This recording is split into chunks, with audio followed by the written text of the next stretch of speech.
Hello everyone. Today I'm gonna talk about the short story The Rocking Horse Winner, and I'm gonna talk about the setting, time, place, themes, and title of the story and the writing style of the author.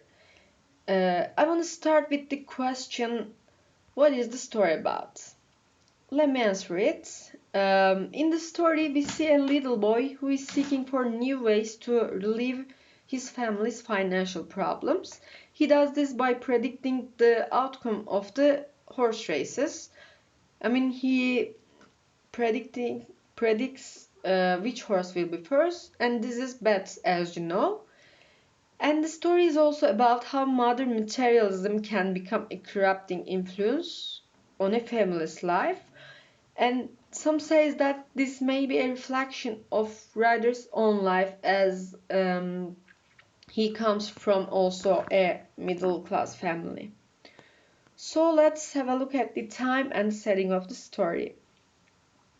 About the setting, we can say that we were not giving geographic details, but when it comes to time, from the references to the World War I, we can predict that the time was 1920s, and Paul was predicting the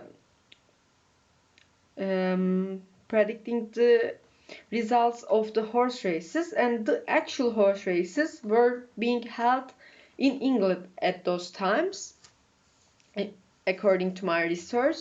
And here you see a logo of the horse racing and a link under it. This is the page where I made my research, and it says that in 1920s the actual horse races were being held in England, so we can say that the country is in England. This is our first proof. Our second proof about England is that the Eton College.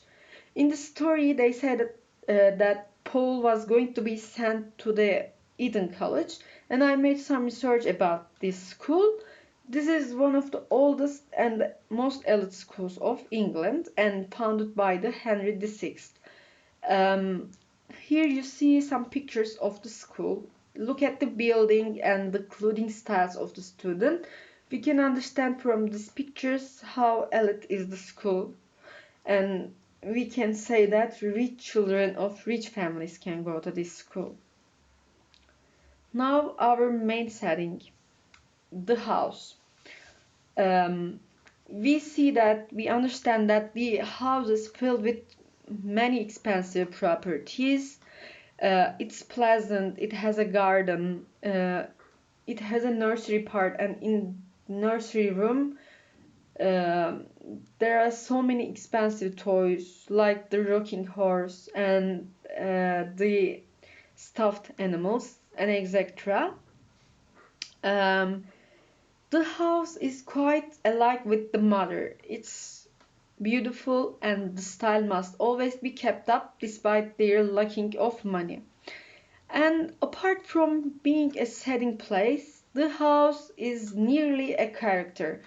I mean, it's kind of a reflection of the anxious atmosphere that family members feel inside.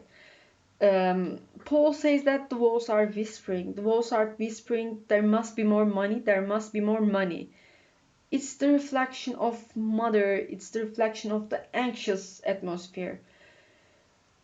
Um, Now let's have a look at the themes of the story. Our first themes that attract me is luck and money. Luck is seen as a mother of chance about material conditions in the story. One of the first dialogues, the Paul asks his mother that why don't they have their own car, and the mother answers like this: um, because your father has no luck. We can say that she relates the luck with the money.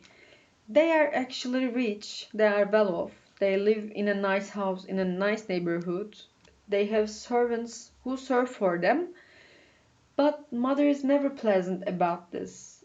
Um, she links the luck with money, but the reason why don't they have enough money is because she spends the money for expensive properties to seem richer.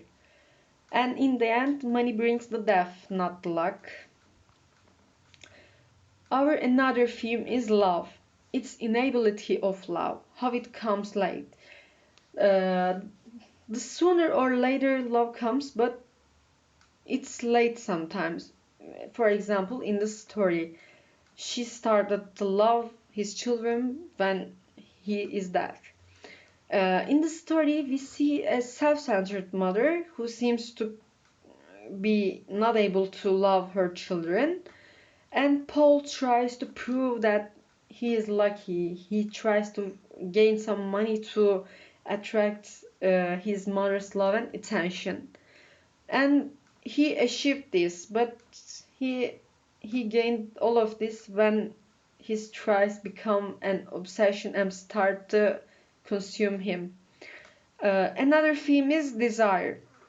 Desire is the driving force of this story. In the story, we see desire for money, we see desire for luck, and these are the mother's desires. Mother desires more money, but she never explicitly says that. She always implicitly tells. And we see desire for love and resignation. Paul desires his mother attention, mother's love, mother's uh, affection, like every child needs.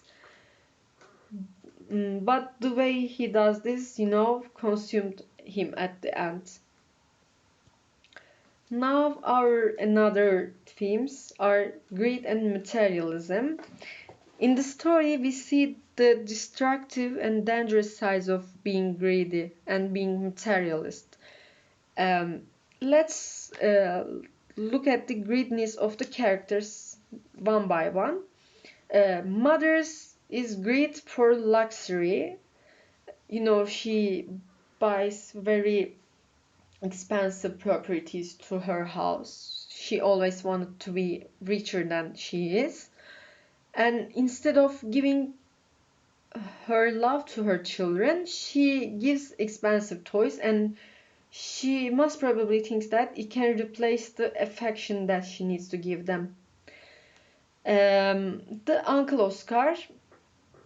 Uncle Oscar greed is for money also. At first, he seems to be a caring uncle. He seems to listen to Paul and make fun with him, but when he realizes Paul's ability to predict about horse races, he starts to utilize the Paul to get more money. And Paul, we can say that Paul is greedy in his own way. He is greedy for gaining his mother's attention, but there's something that he don't understand. The more he gives to his mother, the more the mother wants. And then this greediness, prepared his end. Now the title of the story. We can say that title of the story is ironic because Paul has an ability to predict the horse races, so that should make him a winner. But at the end of the story, nobody is winning. Paul lost his life, mother lost his son, and the uncle lost his nephew. The rocking horse symbolized materialism, greed, and sexual danger, which all prepared the death of Paul, but in the title we see the word winner. And while Paul wins the bet, nobody is winning at the end, as I said before. Now the writing style of the author. We can say that the story is told through the third person and omniscient. The